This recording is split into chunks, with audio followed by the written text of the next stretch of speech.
श्रीगुरुभ्यो नमः। हरिः ओम्।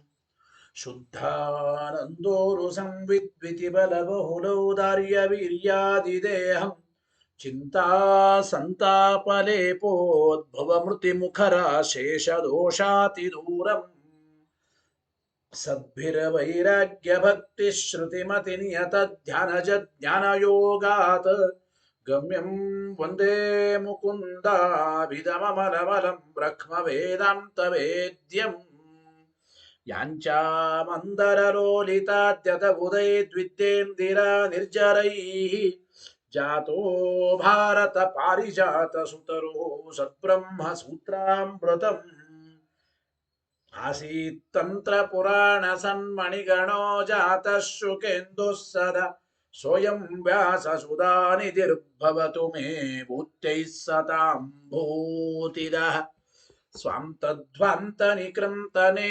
जितमहावैकर्तनंशोरजं निर्दोषं जितचन्द्रचन्द्रिकमलं तापत्रयोन्मूलने गाम्भीर्ये जितसिन्धुराजममितं भाष्यं यदास्याम्बुजात् आविर्भूतममन्दबोध भगवत्पादान् प्रपद्ये तथा श्रीमद्वसंसेवनलब्धशुद्धविद्यासुधाम्बोरिदयोमराये कृपालवः पङ्कजनाभतीर्थाः कृपालवस्यां मयि नित्यमेषाम् श्रीमद्रमारमण सद्गिरिपाद संगि व्याख्यानिनादलिताखिल दुष्टदर्पम् दुर्वादिवारण विदारण दक्ष दीक्षम् अक्षोभ्य तीर्थ मृगराजमहं नमामि।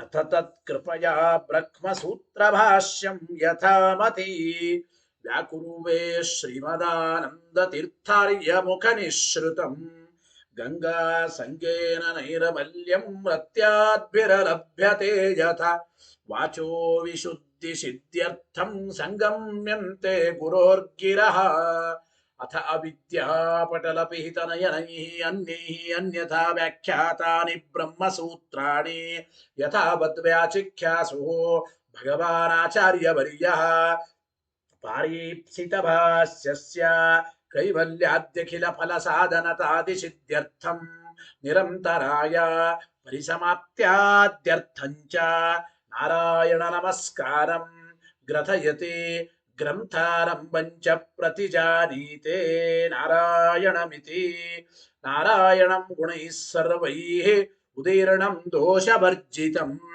ज्ञेयं गम्यं गुरोश्चापि नत्वा सूत्रार्थ उच्यते ओमो मथातो ब्रह्म जिज्ञासा वो श्रुति क्षीराब्धिमामथ्य धीमं दरमहीवृता प्राप्ता न्यायसुधायेन तं जयीन्द्रमहं भजे बुधैरपि सुदुर्बोधे ग्रन्थे यन्मम साहसं तत्पारयन्तु निपुणाः गुरुपादरजक्कणाः लौकिकफलं लक्षणामृतदोहिनीं गुर्वनुग्रहरूपां तां कामधेनुमुपास्महे मद्भोक्तिर्द्विनदी जयार्यशुभवत् सूर्यात्मजा संगमे व्याख्यास्नानमो विधाय नृहरे प्राप्य प्रसादं परं प्रापुरोये कृतकृत्यतां गतमला विद्यादिराजादयो योगीशा कृपयन्तु ते जयमुनेर्भावस्य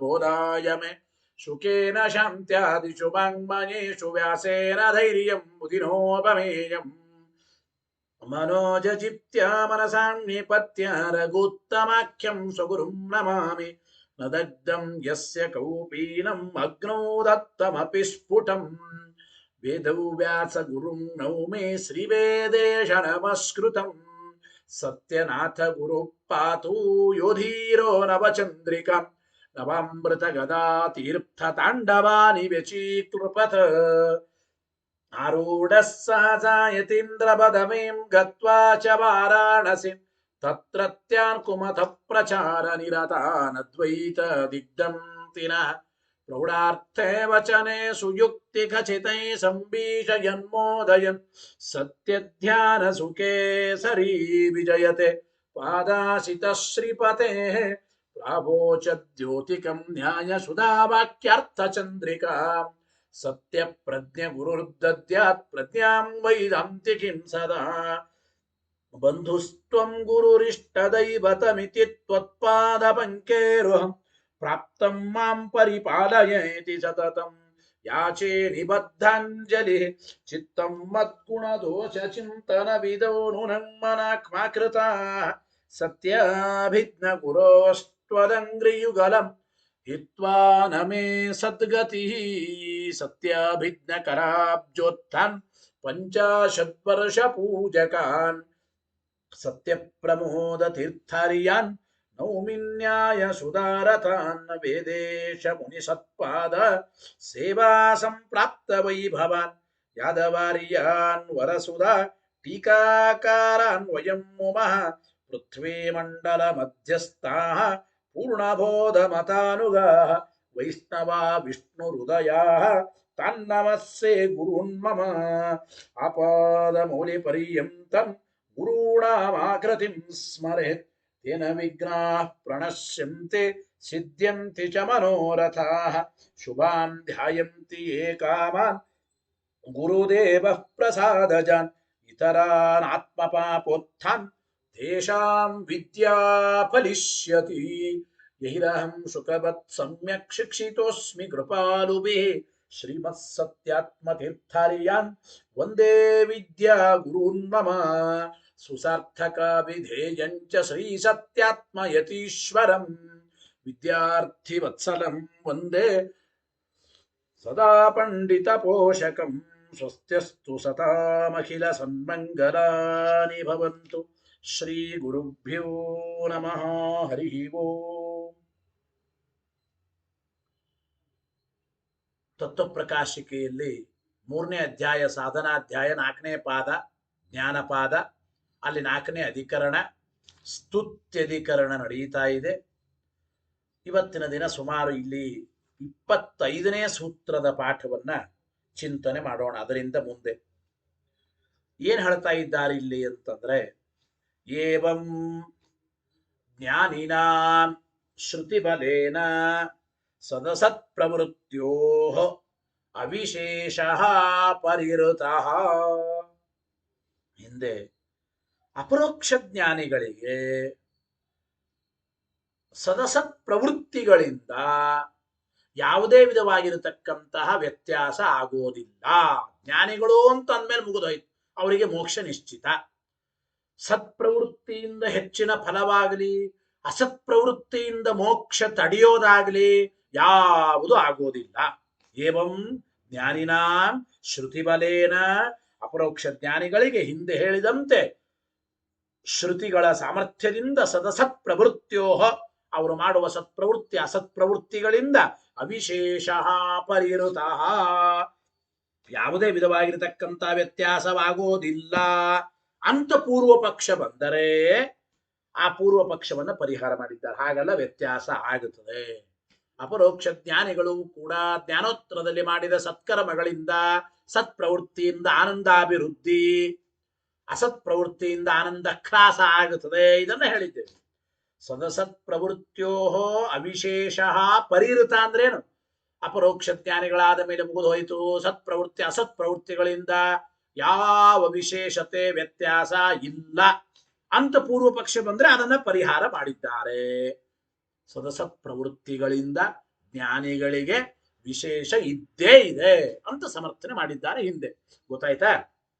ಇದಾದ ಮೇಲೆ ತತ್ರ ಯದುಕ್ತಂ, ಅಲ್ಲಿ ಜ್ಞಾನಿನಾಂ ಸದಸತ್ ಪ್ರವೃತ್ತಿಯೋ ವಿಶೇಷೇ, ಇಲ್ರಿ ನೀವು ಹೇಳುವಂತೆ ಜ್ಞಾನಿಗಳಿಗೆ ಸದಸತ್ ಪ್ರವೃತ್ತಿಗಳಿಂದ ಒಂದು ವಿಶೇಷತೆ ಇದೆ ಅಂತಂದರೆ ಅವಾಗೇನಾಯಿತು? ಜ್ಞಾನಸ್ಯ ಅಪರೋಕ್ಷ ಜ್ಞಾನ ಅಂಬೋದು ಅಸತ್ ಪ್ರವೃತ್ತಿ ಕುಂಠಿತ ಶಕ್ತೇ ನ ಮೋಕ್ಷ ಸಾಧನತ್ವಂ ಸ್ಯಾತ್. ಹಾಗಾದರೆ ನೋಡಿ, ಅಸತ್ ಪ್ರವೃತ್ತಿಯಿಂದ ಅಪರೋಕ್ಷ ಜ್ಞಾನವೂ ಕೂಡ ಕುಂಠಿತವಾಗಿ, ಅಸತ್ ಪ್ರವೃತ್ತಿಯಿಂದ ಕುಂಠಿತವಾದ ಆ ಅಪರೋಕ್ಷ ಜ್ಞಾನ ಮೋಕ್ಷಕ್ಕೆ ಕಾರಣವೇ ಅಲ್ಲ ಅಂತಾಗಬೇಕಾಗುತ್ತದಲ್ಲ ಅಂತ ಒಂದು ಪ್ರಶ್ನೆ. ಒಂದು ವೇಳೆ ಅಂದ್ರೆ ಜ್ಞಾನಿಗಳು ಮಾಡುವ ಸತ್ಪ್ರವೃತ್ತಿ ಅಸತ್ಪ್ರವೃತ್ತಿಗಳಿಂದ ಒಂದು ವಿಶೇಷತೆ ಇದೆ ಅಂತಂದ್ರೆ ಹಾಗಾದ್ರೆ ಅಪರೋಕ್ಷ ಜ್ಞಾನ ಆಗಿರ್ತದೆ, ಅಪರೋಕ್ಷ ಜ್ಞಾನ ಆಗಿರ್ತದೆ. ಆ ಜ್ಞಾನ ಮೋಕ್ಷಕ್ಕೆ ಕಾರಣ ಆಗಲ್ಲ ಅಂತ ಆಗಬೇಕಾಗುತ್ತೆ. ಯಾಕೆ? ಅಪರೋಕ್ಷ ಜ್ಞಾನ ಆದರೂ ಕೂಡ ಇವರು ಏನಾದರೂ ಅಸತ್ಕರ್ಮದಲ್ಲಿ ಪ್ರವೃತ್ತರಾದರೆ, ಹಾಗಾದ್ರೆ ಅಸತ್ಕರ್ಮದಲ್ಲಿ ಪ್ರವೃತ್ತರಾಗೋದ್ರಿಂದ ಆಗಿರತಕ್ಕಂತ ಭಗವಂತನ ಅಪರೋಕ್ಷ ಜ್ಞಾನ ಕುಂಠಿತವಾಗಿ, ಅದರ ಶಕ್ತಿ ಕುಂಠಿತವಾಗಿ, ಹಾಗಾದ್ರೆ ಈ ಜ್ಞಾನ ಮೋಕ್ಷಕ್ಕೆ ಕಾರಣ ಅಲ್ಲ ಅಂತ ಆಗಬೇಕಾಗುತ್ತದೆ ಒಂದು. ಜೊತೆಗೆ ಮೋಕ್ಷ ಸಾಧನೇಚ ಸತ್ಪ್ರವೃತ್ತಿ ಸಾಪೇಕ್ಷತ್ವಂ ಸ್ಯಾದಿತಿ. ಹಾಗಾದರೆ ಮೋಕ್ಷ ಸಾಧನೆಯ ವಿಚಾರದಲ್ಲಿ ಜ್ಞಾನ ಮಾತ್ರ ಮೋಕ್ಷಕ್ಕೆ ಕಾರಣ ಅಲ್ಲ, ಸತ್ಪ್ರವೃತ್ತಿನೂ ಕೂಡ ಮೋಕ್ಷ ಆಗಬೇಕಾದ್ರೆ ಬೇಕು. ಅಂದ್ರೆ ಅಪರೋಕ್ಷ ಜ್ಞಾನಕ್ಕೆ ಸತ್ಪ್ರವೃತ್ತಿಯ ಅಪೇಕ್ಷೆ ಇದೆ. ಸತ್ಪ್ರವೃತ್ತಿ ಇದ್ದಾಗ ಮಾತ್ರ ಜ್ಞಾನ ಮೋಕ್ಷವನ್ನ ಕೊಡುತ್ತದೆ. ಒಂದು ವೇಳೆ ಅಸತ್ ಪ್ರವೃತ್ತಿ ಇದ್ದರೆ ಆ ಜ್ಞಾನ ಮೋಕ್ಷಕ್ಕೆ ಕಾರಣ ಆಗಲ್ಲ. ಹಿಂಗೆಲ್ಲ ಆಗುತ್ತದಲ್ಲ ಅಂತ ಪ್ರಶ್ನೆ ಬಂದರೆ, ತತ್ರ ಆದ್ಯಂ ಚೋದ್ಯಂ ಪರಿಋತಂ. ಮೊದಲನೇ ಆಕ್ಷೇಪವನ್ನು ನಾವು ಹಿಂದೆನೆ ಓಂ ಕಾಮಕಾರೇಣ ಚೈಕೆ ಓಂ ಎಂಬ ಸೂತ್ರದಲ್ಲಿ ಪರಿಹಾರ ಮಾಡಿದ್ದೇವೆ. ಗೊತ್ತಾಯಿತೋ ಇಲ್ಲ? ಅಂದರೆ ಓಂ ಕಾಮಕಾರೇಣ ಚೈಕೆ ಓಂ ಮೊದಲನೇ ಆಕ್ಷೇಪ ಅಂದ್ರೆ ಅಪರೋಕ್ಷ ಜ್ಞಾನಿಗಳಿಗೆ ಸದಸತ್ ಪ್ರವೃತ್ತಿಗಳಿಂದ ವಿಶೇಷತೆ ಉಂಟು ಅಂತ ನಾವಂದಾಗ, ಹಾಗಾದ್ರೆ ಅಸತ್ ಪ್ರವೃತ್ತಿಯಿಂದ ಅವರಿಗೆ ಆ ಜ್ಞಾನದ ಶಕ್ತಿ ಕುಂಠಿತವಾಗಿ ಅಪರೋಕ್ಷ ಜ್ಞಾನ ಇಲ್ಲದೆ ಇದು ಅಪರೋಕ್ಷ ಜ್ಞಾನದಿಂದ ಮೋಕ್ಷ ಇಲ್ಲದೆ ಹೋಗ್ಬೇಕಾಗುತ್ತದಲ್ಲ. ಅಪರೋಕ್ಷ ಜ್ಞಾನ ಮೋಕ್ಷಕ್ಕೆ ಕಾರಣ ಅಲ್ಲ ಅಂತ ಆಗಬಹುದೇನು ಅಂದ್ರೆ ಹಾಗಲ್ಲ. ಓಂ ಕಾಮಕಾರೇಣ ಚೈಕೆ ಓಂ ಎಂಬ ಸೂತ್ರದಲ್ಲಿ ಈ ಪ್ರಶ್ನೆಗೆ ಉತ್ತರ ಹೇಳಿದ ಅಂದ್ರೆ, ಜ್ಞಾನಿಗಳಾದ ಮೇಲೆ ಅವರು ಸ್ವೇಚ್ಛಾಚಾರಿಗಳಾಗಿರಬಹುದು. ಅಪರೋಕ್ಷ ಜ್ಞಾನ ಬಂದ ಮೇಲೆ ಮುಗಿದೋಯ್ತು. ಸ್ವೇಚ್ಛಾಚರಣ ವಿಧಿ ಮೂರು ರೀತಿಯಾಗಿ ಅದನ್ನು ತಿಳಿಸಿಕೊಟ್ಟಿದ್ದಾರೆ. ದೇವತೆಗಳಿಗೆ, ಮನುಷ್ಯರಿಗೆ, ಬ್ರಹ್ಮದೇವರಿಗೆ ಹಿಂಗೆಲ್ಲ ಹೇಳಿದ್ದಾರೋ ಇಲ್ಲ. ಅಪರೋಕ್ಷ ಜ್ಞಾನ ಆದ ಮೇಲೆ ಅಸತ್ ಪ್ರವೃತ್ತಿಯಿಂದ ಆ ಜ್ಞಾನ ಕುಂಠಿತವಾದ ಶಕ್ತಿ ಉಳ್ಳದ್ದಾಗಿ ಮೋಕ್ಷಕ್ಕೆ ಕಾರಣ ಆಗಲ್ಲ ಅಂತೆಲ್ಲ ಏನಿಲ್ಲ. ಜ್ಞಾನ ಆದಮೇಲೆ ಮುಗಿದು ಹೋಯಿತು, ಮೋಕ್ಷ ನಿಶ್ಚಿತ ಎಂಬ ವಿಚಾರವನ್ನೆಲ್ಲ ಕಾಮಕಾರೇಣ ಚೈಕೆ ಓಂ ಎಂಬ ಸೂತ್ರ ಹೇಳಿದ್ದಾರೆ. ಇನ್ನು ಎರಡನೇದ್ದು ಇಲ್ರಿ, ಹಾಗಾದ್ರೆ ಸತ್ಪ್ರವೃತ್ತಿಯಿಂದ ವಿಶೇಷತೆ ಇದೆ ಅಂತಂಬೋದಾದ್ರೆ ಮೋಕ್ಷ ಸಾಧನೆಯ ವಿಚಾರದಲ್ಲಿ ಜ್ಞಾನಕ್ಕೆ ಸತ್ಪ್ರವೃತ್ತಿಯ ಅಪೇಕ್ಷೆ ಇದ್ದೇ ಇದೆಯಾ? ಹಾಗಾದ್ರೆ ಸತ್ಪ್ರವೃತ್ತಿಯ ಸಾಪೇಕ್ಷತಾ ಜ್ಞಾನಕ್ಕೆ ಉಂಟಾ ಅಂದರೆ ದ್ವಿತೀಯ ಪರಿಹಾರಾಯ ಸೂತ್ರಂ ಪಠಿತ್ವಾ ವ್ಯಾಚಷ್ಟೆ. ಈ ಎರಡನೇ ಶಂಕೆಗೆ ಪರಿಹಾರವನ್ನು ಹೇಳ್ತಾ ಸೂತ್ರವನ್ನು ಪಠನೆ ಮಾಡಿ ಆಚಾರ್ಯರು ವ್ಯಾಖ್ಯಾನ ಮಾಡ್ತಾ ಇದ್ದಾರೆ. ಓಂ ಅತಃ ಏವ ಓಂ ಸೂತ್ರ ಹೇಳಿ. ಓಂ ಅತ ಏವ ಚಾಗ್ನಿಂಧನಾದ್ಯನಪೇಕ್ಷಾವೋ. ಇನ್ನೊಂದ್ಸಲ ಸೂತ್ರ ಹೇಳಿಸ್ತೀನಿ ಹೇಳಿ. ಓಂ ಅತ ಏವ ಚಾಗ್ನಿಂಧನಾದಿ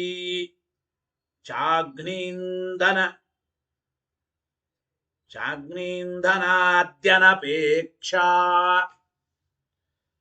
ಏನವಿಪ್ಪ ಅತ ಏವ ಅಂದ್ರೇನು? ಅಪರೋಕ್ಷ ಜ್ಞಾನಿಗಳಾದ ಮೇಲೆ ಕಾಮಚಾರಾಹ ಕಾಮಭಕ್ಷಾಹ ಎಂಬ ಶ್ರುತಿ ಅಲ್ಲಿ ಹೇಳಿದ್ದಾರೆ. ಸ್ವೇಚ್ಛಾಚಾರಿಗಳಾದರೂ ಕೂಡ ಜ್ಞಾನಿಗಳಿಗೆ ಮೋಕ್ಷ ನಿಶ್ಚಿತ ಅಂತ ಹೇಳಿದ್ದರಿಂದ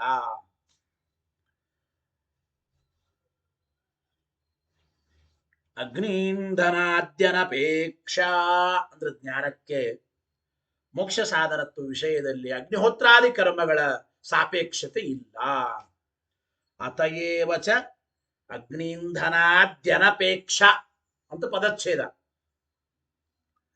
ಅಂದ್ರೆ ಅಪರೋಕ್ಷ ಜ್ಞಾನಕ್ಕೆ ಅಗ್ನಿಹೋತ್ರಾದಿ ಕರ್ಮಗಳ ಅಪೇಕ್ಷೆನೂ ಉಂಟು ಅಂದ್ರೆ ಇಲ್ಲ. ಯಾಕೆ? ಅತಯೇವ ಕಾಮಚಾರಾಹ ಕಾಮಭಕ್ಷಾಹ ಎಂಬ ಶ್ರುತಿಯಲ್ಲಿ ಸ್ವೇಚ್ಛಾಚಾರ ಇದ್ದರೂ ಕೂಡ ಅಪರೋಕ್ಷ ಜ್ಞಾನ ಆದ ಮೇಲೆ ಮೋಕ್ಷ ನಿಶ್ಚಿತ ಅಂತ ಹೇಳಿದ್ದಾರೆ ಎಂಬ ಮಾತನ್ನು ತಿಳಿಸಿಕೊಡ್ತಾ ಇದ್ದಾರೆ. ಮೋಕ್ಷ ನಿಶ್ಚಿತ ಅಂತ ಹೇಳಿದ್ದಾರೆ ಆಚಾರ್ಯರ ಭಾಷ್ಯವಾಕ್ಯ ಹೇಳಿ. ಅತಯೇವ ಜ್ಞಾನಸ್ಯ ಮೋಕ್ಷದಾನೇ ನ ಅಗ್ನಿಹೋತ್ರಾದ್ಯಪೇಕ್ಷಾ. ಏನರ್ಥ ಇದಕ್ಕೆ? ಅತಯೇವ ಕಾಮಚಾರ ಕಾಮಭಕ್ಷ ಎಂಬ ಶ್ರುತಿಯಲ್ಲಿ ಕಾಮಚಾರಿಗಳಾದ ಜ್ಞಾನಿಗಳಿಗೂ ಕೂಡ ಮೋಕ್ಷವನ್ನು ಹೇಳಿದ್ದಾರೆ, ಮೋಕ್ಷ ನಿಶ್ಚಿತ ಅಂತ ಹೇಳಿದ್ದಾರೆ. ಆದ್ದರಿಂದ ಜ್ಞಾನ ಇದು ಮೋಕ್ಷ ಸಾಧನೆ ಆಗೋ ವಿಚಾರದಲ್ಲಿ, ಜ್ಞಾನಸ್ಯ ಮೋಕ್ಷದಾನೆ, ಜ್ಞಾನ ಮೋಕ್ಷ ಕೊಡ್ತಕ್ಕಂತ ವಿಚಾರದಲ್ಲಿ ನ ಅಗ್ನಿಹೋತ್ರಾದ್ಯಪೇಕ್ಷ, ಅಗ್ನಿಹೋತ್ರಾದಿ ಸತ್ಕರ್ಮಗಳಿದ್ದರೇನೇ ಜ್ಞಾನ ಮೋಕ್ಷ ಕೊಡ್ತದೆ ಅಂತೇನಿಲ್ಲ. ಅಗ್ನಿಹೋತ್ರಾದಿಗಳ ಸಾಪೇಕ್ಷತೆ ಜ್ಞಾನಕ್ಕೆ ಇಲ್ಲ ಎಂಬ ಮಾತನ್ನು ತಿಳಿಸಿಕೊಡ್ತಾ ಇದ್ದಾರೆ. ಈ ವಿಚಾರವನ್ನೇ ಟೀಕಾಕೃತ್ಪಾದರು ತತ್ವಪ್ರಕಾಶಕ್ಕೆ ವಿವರಣೆ ಮಾಡ್ತಾ ನೋಡಿ. ಜ್ಞಾನಿನಃ ಸದಸತ್ ಪ್ರವೃತ್ತಿಭ್ಯಾಂ ವಿಶೇಷ ಸದ್ಭಾವೇಪಿ ನ ಅಗ್ನಿಹೋತ್ರಾದಿ ಸತ್ಪ್ರವೃತ್ತಿ ಸಾಪೇಕ್ಷತ್ವಂ ಧ್ಯಾನಸ್ಯ ಮೋಕ್ಷ ಸಾಧನೆ. ಹೌದು ಅಂತ ಮೊದಲನೇ ಪಕ್ಷ ಒಪ್ಪಿಕೊಂಡು, ಅಪರೋಕ್ಷ ಜ್ಞಾನಿಗಳಿಗೂ ಕೂಡ ಸತ್ಪ್ರವೃತ್ತಿ ಅಸತ್ಪ್ರವೃತ್ತಿಗಳಿಂದ ಒಂದು ವಿಶೇಷತೆ ಉಂಟು. ಸತ್ಪ್ರವೃತ್ತಿಯಿಂದ ಆನಂದಾಭಿವೃದ್ಧಿ ಆಗುತ್ತದೆ, ಅಸತ್ಪ್ರವೃತ್ತಿಯಿಂದ ಆನಂದ ಕ್ರಾಸ ಆಗುತ್ತದೆ. ಈ ಎಲ್ಲ ವಿಚಾರವನ್ನು ಒಪ್ಪಿದರು.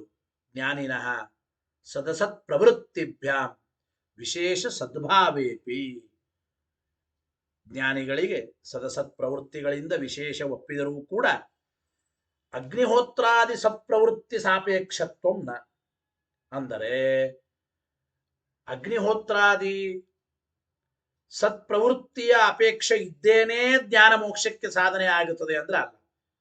ಗೊತ್ತಾಯಿತು ಇಲ್ಲ? ಅಗ್ನಿಹೋತ್ರಾದಿ ಸತ್ಪ್ರವೃತ್ತಿ ಸಾಪೇಕ್ಷತ್ವಂ ಜ್ಞಾನಸ್ಯ ನ ಮೋಕ್ಷ ಸಾಧನ ವಿಷಯ, ಮೋಕ್ಷ ಸಾಧನೆ ಕುತಃ ಯಾತಕ್ಕೆ?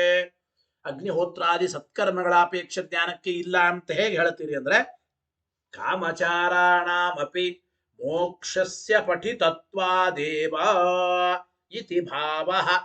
ಕಾಮಚಾರಾಹ ಕಾಮಭಕ್ಷಾಹ, ಈ ಶ್ರುತಿಯಲ್ಲಿ ಕಾಮಚಾರಿಗಳಾದರೂ ಅಪರೋಕ್ಷ ಜ್ಞಾನಿಗಳಿಗೆ ಮೋಕ್ಷ ನಿಶ್ಚಿತ ಅಂತ ಹೇಳಿದ್ದಾರೆ.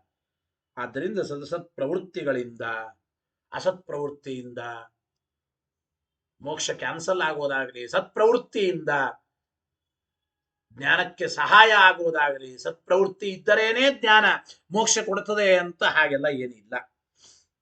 ಆಮೇಲೆ ಇದರ ಮೇಲೆ ಪ್ರಶ್ನೆ, ನಾನು ಯದಿ ಸತ್ಪ್ರವೃತ್ತ್ಯಾ ನ ಮೋಕ್ಷ ನ ಅಸತ್ಪ್ರವೃತ್ತ್ಯಾ ತತ್ ಪ್ರತಿಬಂಧ.